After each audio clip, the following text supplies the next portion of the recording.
Jadi ini peluang dalam Al-Quran menawarkan, ayo berubah jadi baik. Semua orang pasti pernah punya masa lalu yang kelam, tapi orang hebat itu yang bisa merubah yang kelam menjadi lebih baik di masa datang. Karena itu orang hebat disebutkan dalam Al-Quran, orang yang ketika dia merasa salah, dia berubah menjadi saleh. Karena itu dia ambil cara untuk tobat. Karena itulah Nabi memberikan isyarat, Allah sangat mencintai pelaku maksiat yang tulus bertobat dibandingkan orang soleh yang tidak pernah merasa salah. Bismillahirrahmanirrahim. Assalamualaikum warahmatullahi wabarakatuh. Yuk kita mulai. Kalau kita ingin lihat keterangan Allah ada di Al-Quran, kalau keterangan Nabi ada di mana? Hadis. Oke. Kita buka hadis riwayat Muslim. Yang standar nomor hadis 573. Kalau beda nomor, yang penting lihat riwayatnya, mungkin cetakannya berbeda. Amalan pertama sesuai urutan Nabi. Satu, kita gunakan yang ini dulu. Kalimat thayyibah. Ingat, saya bukan bicara dalam kondisi khusus ya, saya bicara dalam kondisi standar. Di standarnya kalau setelah sholat, kalau mau zikir, ini urutan-urutannya. Kalau kondisinya berbeda, kita tinggal sesuaikan saja. Kalimat thayyibah, yuk kita bacakan hadisnya. Bima makna kana Nabi sallallahu alaihi wasallam, adalah Nabi sallallahu alaihi wasallam jika selesai dalam salatnya maka beliau membaca astaghfirullah, astaghfirullah, astaghfirullah. Allahumma antas salam wa minkas salam tabarakta ya dzal jalali wal ikram. Adalah kebiasaan, karena kalau ketemu orang jadi kebiasaan. Ya, karena Nabi sallallahu alaihi wasallam adalah kebiasaan Nabi sallallahu alaihi wasallam setelah selesai mengerjakan salat Allah, maka beliau berzikir mengucapkan astaghfirullah, astaghfirullah, astaghfirullah.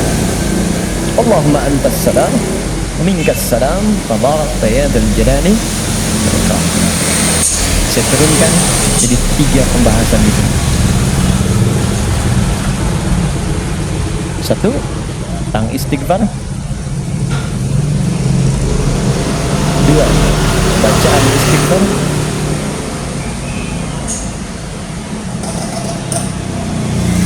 Dan 3, cara istighfar.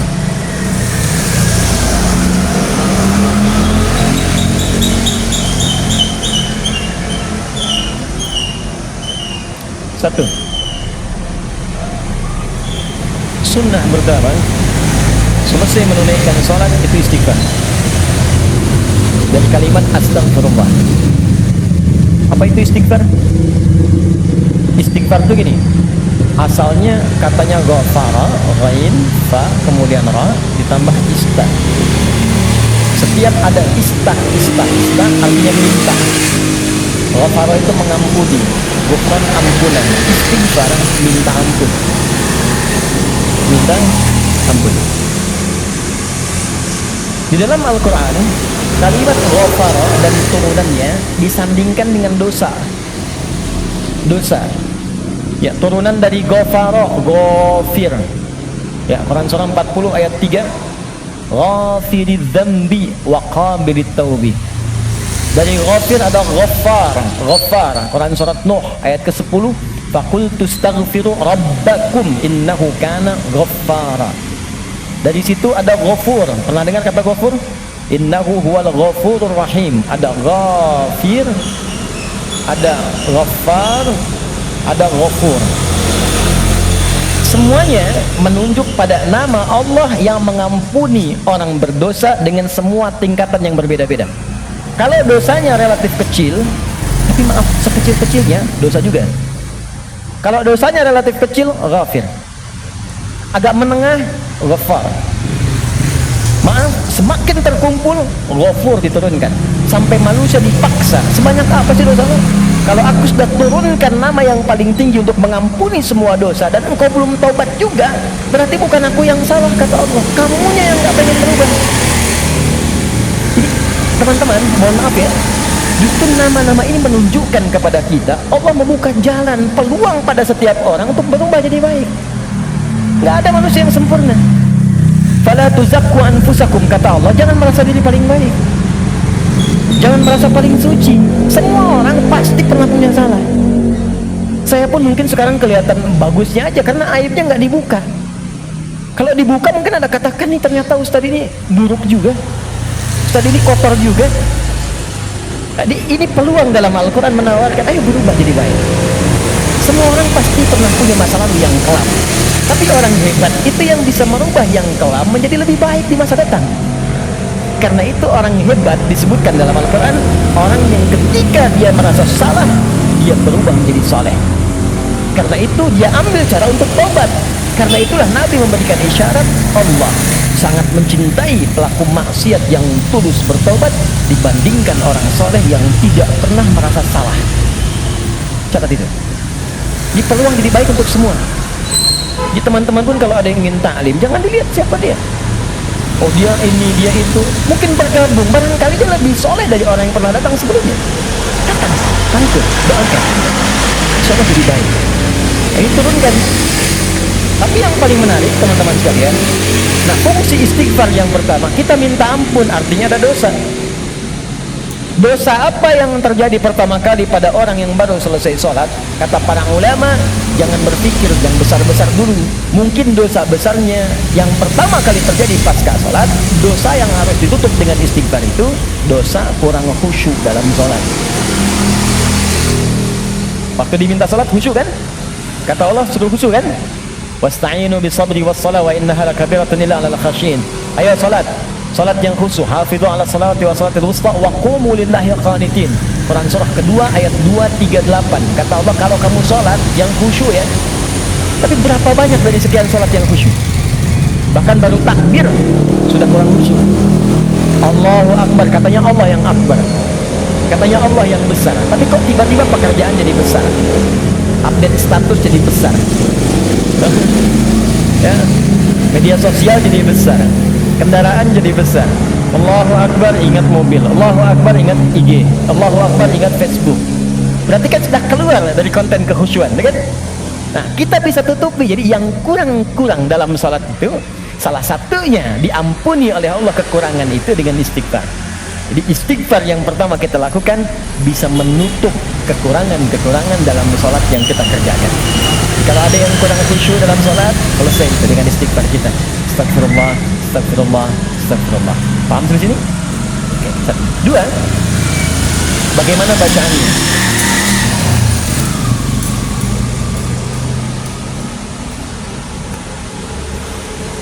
Teman-teman sekalian, bacaan istighfar itu bergantung pada kadar dosa dan jenis kesalahan yang kita perbuat. Bisa, kalau yang standar tadi, ini kan standar. Ingat cara membaca hadis Nabi itu begini, jangan pakai terjemahan, lihat dengan ilmunya. Jadi kalau Nabi katakan ini bukan berarti harus begini saja, kalau yang lain tidak, bukan. Kumpulkan dulu semua referensinya, baru kita lihat. Yang tadi, yang singkat, itu bacaan standar. Astagfirullah, astagfirullah, astagfirullah. Itu standar. Standar kita baca untuk menutupi kekurangan dalam sholat. Tapi kalau kita ingin memohon kepada Allah dengan istighfar itu real, nyata, menggugurkan dosa yang kita kerjakan, maka coba oleh antum diingat dulu, punya jenis dosa apa yang kita kerjakan dalam kehidupan. Ya, saya beri contoh 3 dalam Al-Quran. Semoga terlampau banyak ya. Dosa standar. Dosa standar. Apa dosa standar itu? Ya standarnya memang sering berdosa. Contoh, mata fungsinya apa? Oh kan? Lupa kan? Oh, kalau sudah lupa suka nggak ingat dong. Mata itu untuk kita bukan melihat, tapi melihat yang baik-baik. Ingat, melihat yang baik-baik. Teruskan kalimatnya. Kalau melihat saja, semua dilihat.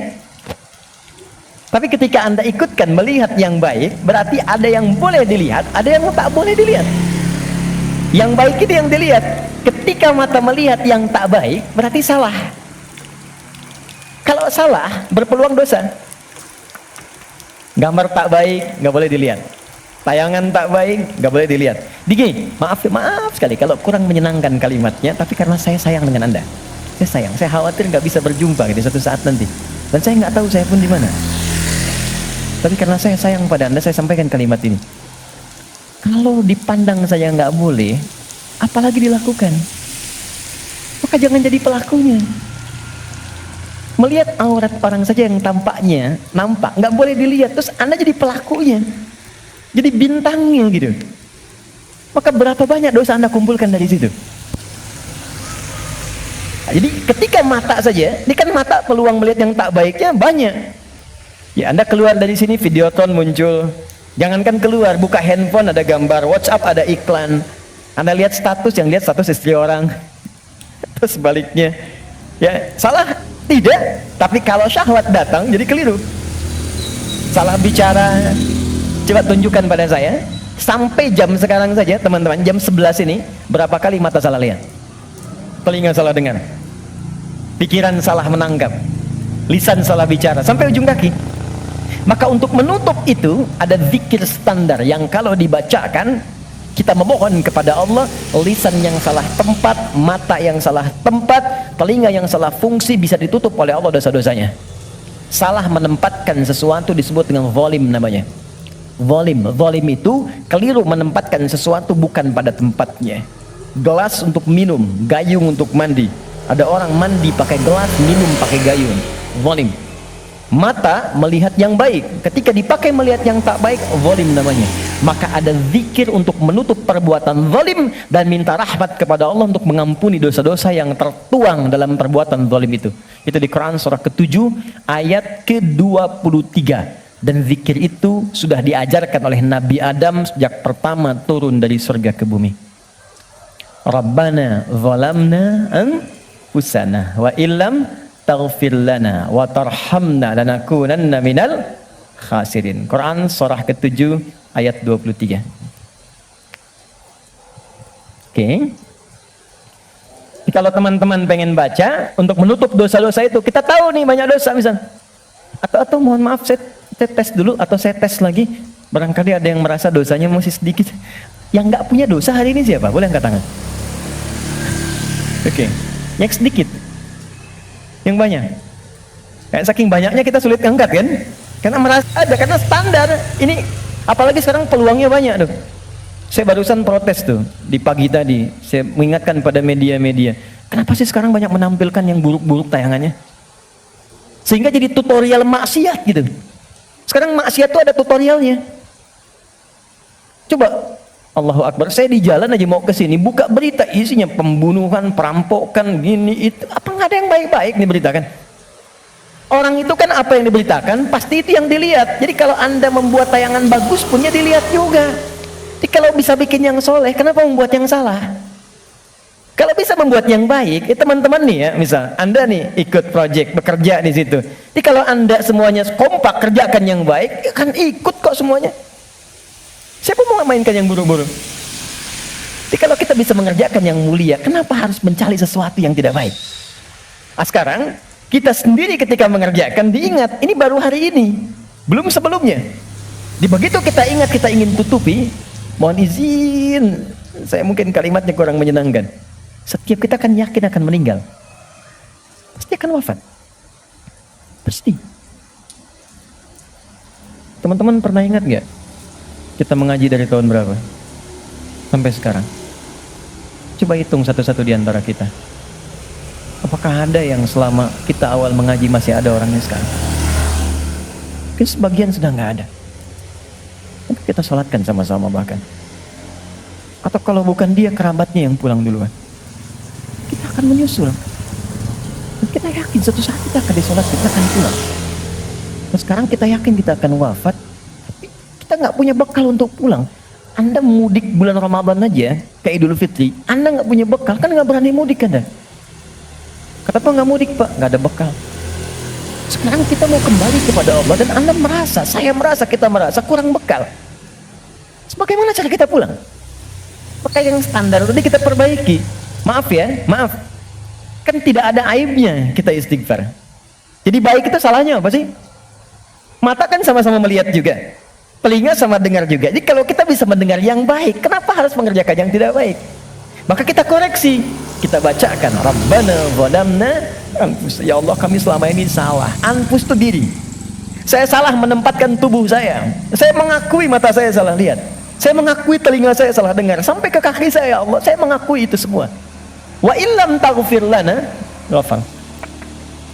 Dan saya mohon ya Allah, kalau Kau enggak ampuni dosa aku ini saat ini, wa tarhamna, enggak rahmati aku, enggak sayangi aku dengan ampunan-Mu, lanakunanna minal khasirin. Aku takut kalau pulang aku rugi. Aku takut kalau wafat sekarang dosaku masih banyak. Itu. Minta. Ini yang pertama. Maka dari itu, Anda boleh bacakan itu. Kalau standar tadi, astagfirullah, astagfirullah, astagfirullah. Jadi yang dimaksud baca astagfirullah itu yang standar untuk menutup yang sholat. Jadi kalau Anda sudah bacakan itu astagfirullah, astagfirullah, astagfirullah, kemudian Anda ingin spesifik mengoreksi diri Anda, Rabbana zalamna anfusana wa illam taghfir lana wa tarhamna lanakunanna minal khasirin. Paham? Satu. Dua, saya beri contoh yang lain.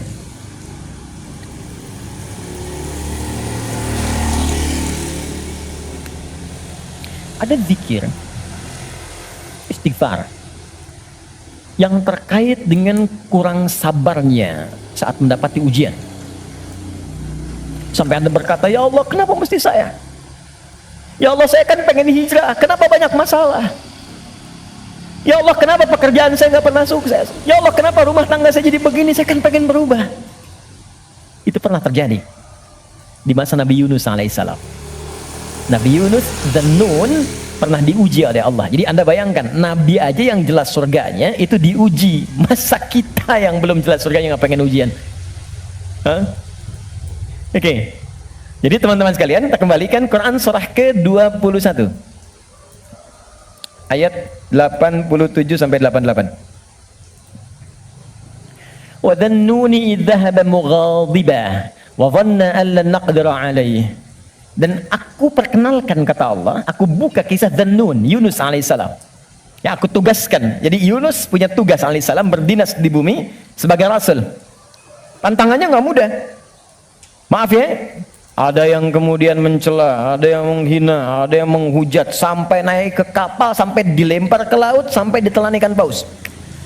Puncaknya, sampai puncaknya. Saya mau tanya pada Anda, kalau ditelan ikan paus, kira-kira pengap atau tidak? Sudah pernah masuk? Gelap ya?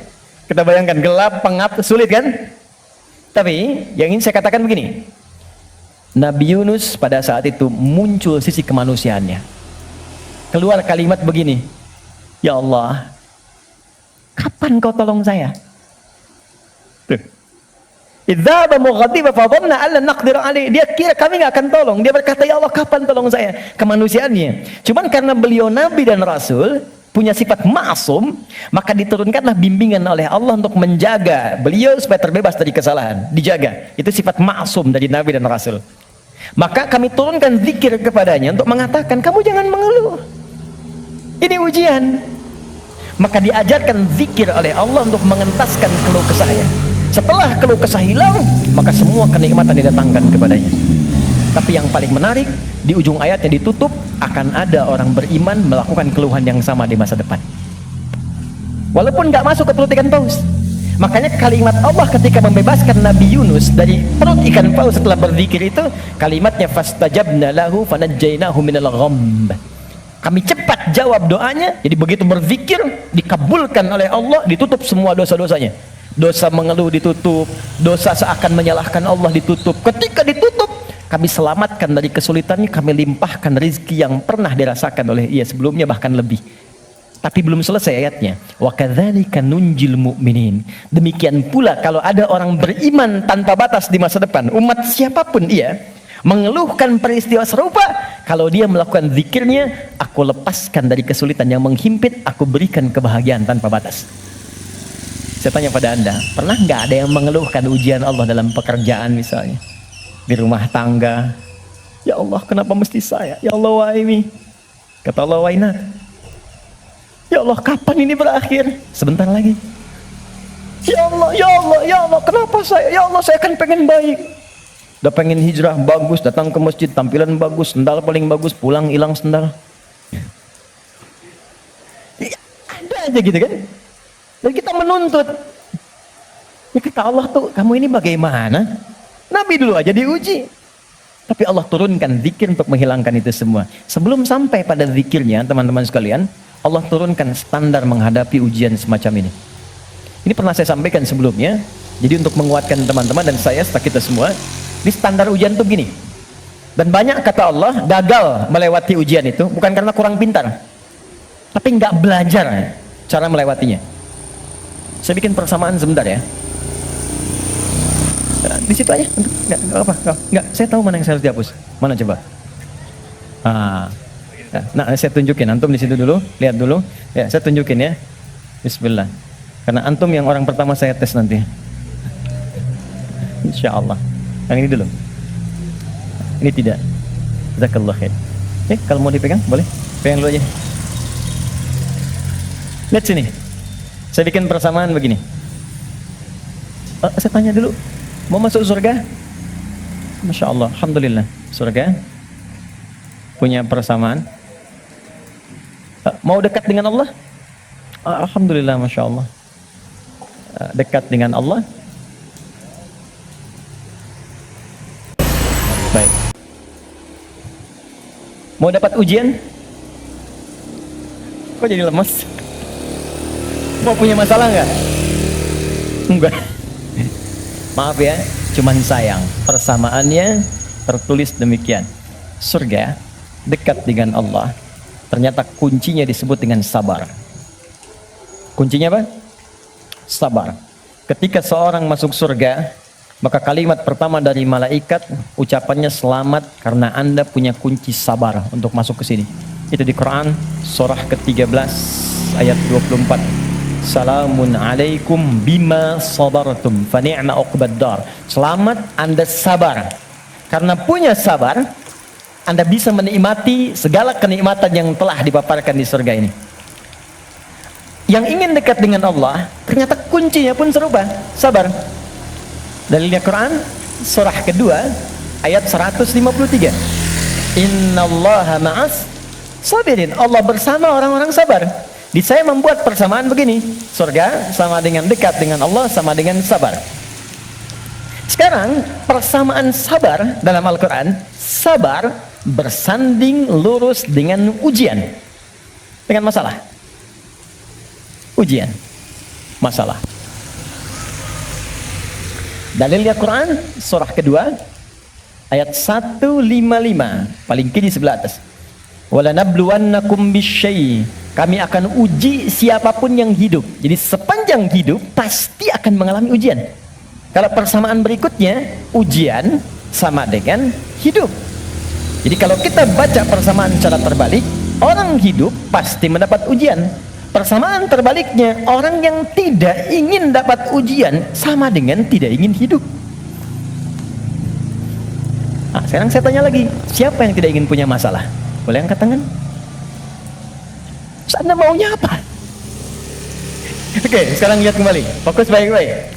Lihat sini. Jadi setiap orang hidup pasti diuji. Kalau nggak hidup, baru nggak dapat ujian. Sepanjang hidup itu pasti ada masalah. Anda berpikir nggak pengen punya masalah pun itu sebetulnya masalah. Setiap kita pasti punya masalah. Saya pun di sini sedang menghadapi masalah. Seperti Anda pun belajar dengan saya sedang menggali persoalan. Nah sekarang saya keluarkan persamaan ini. Di matematika kan begini kan, A sama dengan B sama dengan C sama dengan D. Maka A sama dengan B, A sama dengan C kan, B juga sama dengan C, C sama dengan D.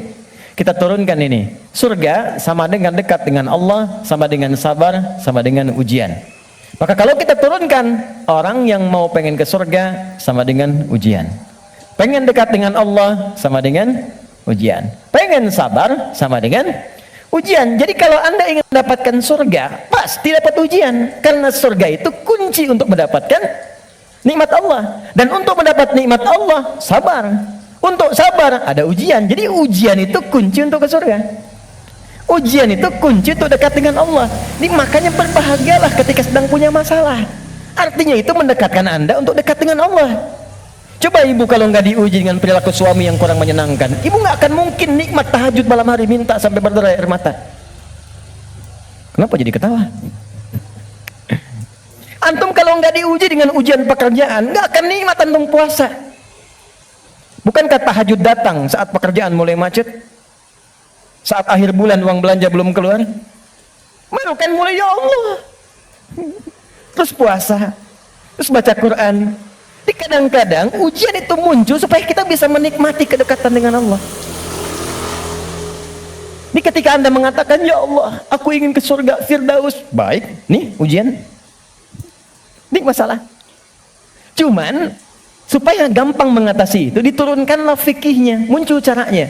Bagaimana supaya ringan menghadapi ini? Jadi bukan gelar yang dibutuhkan di sini. Pelajaran. Anda nggak belajar, nggak lulus ujian. Sekarang ini ada ujian kehidupan, nggak dipelajari, status Anda setinggi apapun, gagal. Bagaimana rumusnya? Sebelum kita ke kalimat yang kita akan bacakan, maka turunan-turunan di Al-Quran. Ada 3 rumus. Pertama, kalau Anda sedang menghadapi masalah, kalau tidak ingin rumit, baik di kantor, di rumah, dimanapun, pertama kata Allah berlaku Quran surah kedua ayat 286. La yukallifullahu nafsan illa. Ini nih rumusnya. Prinsip pertama, tolong tanamkan dalam jiwa kita. Mustahil Allah menguji seorang hamba di luar batas kemampuannya. Kalau kita bahasakan ini ke dalam bahasa psikologi, itu akan menenangkan jiwa kita. Jadi kalau Anda sedang diuji, katakan kata Al-Quran, bisa, mampu. Karena mustahil Allah menguji kalau Anda nggak mampu. Teman-teman maaf ya, yang mampu itu Anda, bukan saya. Jadi ketika Anda punya masalah sebesar apapun sekarang, Anda mampu, saya tidak. Karena itu Anda yang diuji, bukan saya. Allah menilai Anda mampu. Kenapa Anda pesimis? Allah menciptakan kita mengatakan Anda mampu. Kenapa kita yang diciptakan pesimis? Nikmati saja, katakan pasti bisa. Mampu saya. Kita yang punya ayatnya, orang Jepang yang praktekkan. Bahkan dia bikin benteng Takeshi. Kamu bisa, kamu bisa, kamu bisa. Hanya untuk menaklukkan Takeshi. Kita punya, saya senang baca ya, senang baca dulu lihat. Nonton tidak. Cuma saya senang lihat baca apa gitu kan. Baca saya tahu.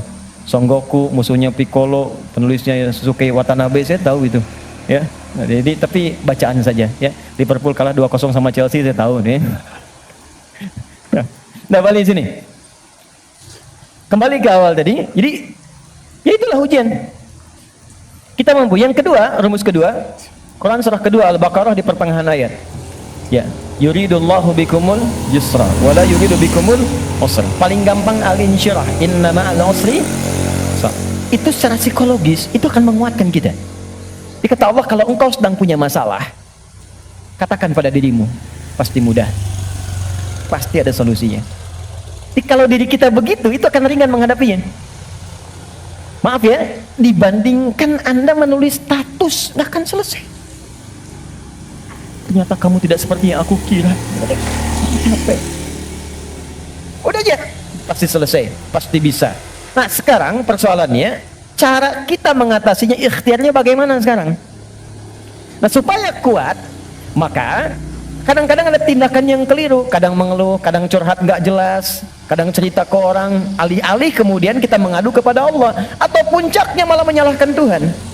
Maka diturunkanlah oleh Allah sebuah zikir lewat lisan Nabi Yunus alaihissalam, yang kalau dibacakan seketika Allah tenangkan keadaan jiwa, dibuang keluh kesah, dan langsung diberikan jalan terbaik untuk mendapatkan nikmat yang diharapkan. Apa bentuk zikirnya? Quran surah ke-21 ayat 77-nya. Wa nada fil zulumati alla ilaha illa anta subhanaka inni kuntu minadh. Itu zikirnya. La ilaha illa anta subhanaka inni kuntu minadh zalimin. La ilaha illa anta subhanaka inni kuntu minadh zalimin. Ini umum. Bisa di jabatan mungkin kurang menyenangkan, bisa di harta benda, bisa di persoalan. Nabi Yunus kan beliau menjabat sebagai rasul, cuman dikerjai oleh orang, dilempar ke perut ikan paus sampai keluar. Bahasa Qur'annya, wa kadzalika nunjil mu'minin. Kalau ada orang beriman berzikir seperti sama yang dikerjakan oleh Yunus, kami selamatkan ia seperti kami selamatkan Yunus alaihissalam. Boleh dikerjakan pasca salat. Langsung perintahnya di Al-Quran. Jadi kalau secara pribadi bacakan Rabbana zalamna anfusana, zikir terkait tadi bacakan ini. Bonusnya ada juga kan penyakit yang suka memvonis diri. Ya Allah, aku kok malah sakit begini? Kenapa mesti aku yang sering tahajud, sering puasa? Kenapa begini? Lakukan zikir Nabi Ayub alaihissalam. Bukan hanya diberikan ketenangan pada jiwa, bahkan diberikan kesembuhan. Diberikan kesembuhan. Saya berani mengatakan ini karena saya coba praktekkan di kalangan teman-teman spesifik. Dan hasilnya 100%. 100%. Ini ada saudara kita yang sedang ikut karantina dari Goa. Cukup jauh, Makassar ke sana. 30 orang. Rata-rata di atas 50 tahun. 53, 57, sekian. Sekaligus pendidikan imam. Sekarang di Sukabumi. Ada di antara mereka yang matanya satu nggak ngelihat. Satu. Loh, coba saya sampaikan pesan Al-Quran ini, saya datang, saya kunjungi ke sana, saya sampaikan, gini cara menghafal, Anda bacakan doa ini sebelum menghafal ini, setelah menghafal ini. Kalau ada hajat khusus, cari di Al-Quran. Saya tunjukkan beberapanya. Tahu apa yang terjadi? 2-3 hari ke belakang saya dapat berita, ternyata yang nggak melihat ini, hari pertama, kedua, ke-13, ke-14, ke-15, tiba-tiba remang-remang melihatannya. Begitu masuk hari selanjutnya, dia buka kamar mandi masih pakai handuk, langsung ada cahaya. Ini nyata. Kelihatan semua benda yang di situ. Bisa melihat kembali. Dia keluar seketika, dia langsung sujud. Syukur kepada Allah Subhanahu wa Ta'ala. Ini kisah nyata, saya tidak mengarang. Nanti mungkin sebentar lagi ke depan akan kita sampaikan untuk share kepada yang lain. Ada kemuliaan. Jadi kalau makhluk mengatakan mustahil, itu tanda dari Khalik, tinggalkan makhluk, minta pada Allah. Nah, ada zikir Nabi Ayub alaihissalam untuk menghilangkan keluh kesah ketika sakit. Itu di Quran surah ke-21 ayat 83 sampai 84. 84 jawabannya. Wa ayyuba idz nada rabbahu, zikirnya anni massaniya dhurru wa anta arhamur rahimin. Allahumma anni massaniya dhurru wa anta arhamur rahimin. Ya Allah, penyakit ini sudah mengganggu saya, melukai saya, sedangkan Engkau yang paling sayang kepada saya. Kalau yang paling sayang saja tidak menyembuhkan saya, kepada siapa lagi saya mesti meminta? Oke, jadi itu ya. Itu zikir pasca salat. Kalau ingin standar, silakan. Astagfirullah, astagfirullah, astagfirullah. Allahumma antas salam, minkas salam, tabarakta ya dzal jalali wal ikram. Kalau ada kebutuhan tertentu, silakan pilih. Ya, sesuai dengan standarnya. Kalau tobat umum dengan ini ingin dipanjangkan, silakan. Astagfirullahalazim alladzi la ilaha illa huwal hayyul qayyum wa atubu ilaih. Boleh. Nah, cuma cara bacanya seperti apa? Karena banyak orang baca itu pun tidak mendapatkan hasil yang diinginkan. Maka terakhir, cara berzikir seperti yang digambarkan dalam Al-Quran dan hadis-hadis Nabi sallallahu alaihi wasallam. Oke, ini bagian terakhir. Setelah itu kita jeda sebentar, kita diskusi kalau ada yang mau ditanyakan. Kemudian nanti kita urutkan selanjutnya kemana amalan-amalan berikutnya. Terakhir, teman-teman masih ingat apa itu zikir? Amalan yang menjadikan kita ingat kepada Allah. Sekarang gini, poinnya ingat Allah. Nah, jadi istighfar bagian dari zikir. Jadi saat istighfar pun fungsi zikirnya pakai istighfar dengan ingat Allah. Ini bukan cuma diucapkan di lisan. Astagfirullah, astagfirullah. Jangankan antum, beo pun bisa. Ajarin beo antum di rumah. Astagfirullah, astagfirullah, astagfirullah, astagfirullah, astagfirullah, astagfirullah. Bisa. Anak antum ajarin. Astagfirullah, astagfirullah, astagfirullah. Jangankan habis sholat, ada anak mau disuntik istighfar. Astagfirullahaladzim ya Allah, astagfirullahaladzim ya Allah. Ampuni aku ya Allah. Buka YouTube, ada. Ya. Jadi anak-anak tuh unik pokoknya. Apa yang diajarin, itu yang dia tangkap.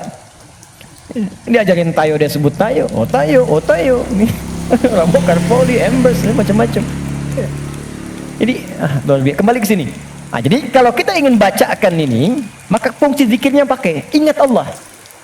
Nah, kalau kita ingin gunakan istighfar dengan mengingat Allah, bagaimana cara Allah meminta kita membaca istighfar itu? Itu yang kita keluarkan. Di Quran surah keempat An-Nisa ayat 17 sampai 18. Quran surah 4 ayat 17 sampai 18. Bicaranya. Kalau ini nggak dipakai, jangan harap mendapatkan apa yang tadi diinginkan. Innamat taubatu 'ala Allahi lilladzina ya'maluna su'an bijahalatin thumma yatubuna min qarib. Sungguh taubat yang hanya diterima oleh Allah itu. Jadi di sini ternyata berzikir dengan istighfar disandingkan dengan kalimat taubat. Tadi masih ingat nggak? Istighfar itu kan meminta apa? Ampunan. Kalau minta ampun lawannya berarti punya apa? Salah, punya dosa kan? Baik. Dosa itu perbuatan baik atau buruk? Buruk. Buruk itu bahasa Arabnya su. Su itu buruk. Ya. Innamat taubatu 'ala Allah lilladzina ya'maluna su'an. Sungguh ada orang pernah berbuat dosa, su, perbuatan buruk. Kita ingin itu dihilangkan. Maka cara menghilangkan perbuatan dosa su tadi dengan berzikir. Ternyata zikirnya oleh Al-Quran disebut taubat namanya. Ini istighfar itu taubat. Dosa perbuatan salah. Kalau ingin digugurkan, minta ampun. Minta ampun bahasa Arabnya istighfar. Ketika akan minta ampun bahasa Qurannya disebut taubat. Apa itu taubat? Kembali kepada jalan yang benar. Bagaimana caranya? 3. 1. Mengakui kesalahan yang dilakukan dalam bertobat itu. Jadi kalau sedang istighfar, sambil diingat dosanya apa. Ini bukan cuma disebutkan di lisan, astagfirullah, tapi dosanya nggak kebayang. Catat dulu, inventarisir dulu. Misal, Anda ingin istighfar dosa mata, ingat apa yang salah dengan mata. Pernah menatap tajam pada pasangan Anda? Pernah menatap tajam pada anak-anak Anda walaupun mereka tanpa salah? Kalau ada anak di bawah balik berbuat salah, jangan langsung dimarahi. Mungkin perilaku bapak ibunya yang salah. Kalau anak Anda sulit ke masjid, jangan dibentak. Mungkin dia melihat bapaknya yang dulu nggak pernah ke masjid. Anak itu cuma mengoleksi apa yang dia lihat, apa yang dia dengar. Jadi kalau dia berbuat keliru, jangan disalahkan dulu. Istighfar dulu. Saya salah ya Allah.